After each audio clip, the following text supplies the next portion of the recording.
Hello, everybody. Here you have your notes about Daniel Boone, who was a famous frontiersman who was very busy with western expansion during this time. So we're going to fill in his notes. So Daniel Boone crossed the blank mountains. So that would have been the Appalachian Mountains. He traveled through the Cumberland Gap to Kentucky, and that's why we heard that Cumberland Gap song today. And he created the blank.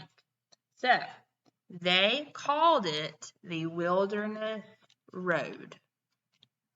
Some people, though, called it the Wilderness Trail. Okay, so just remember on your other map we're going to be doing this week, you may see Wilderness Trail, and then that's going to also become the first national road. So here it says this later became the first national road.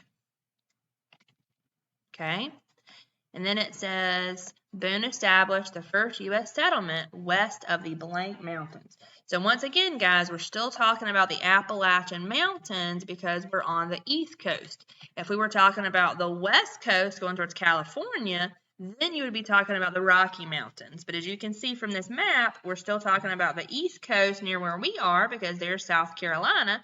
And here you see where he was traveling west. That is the Wilderness Road that became later the first national road. So then it says, and he eventually purchased much of the land in blank that was taken from the Cherokee.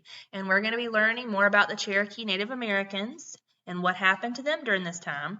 But if you notice, if you look, this leads to Kentucky, and that's why it said up here, through the Cumberland Gap to Kentucky. So that is what you want to put here, Kentucky.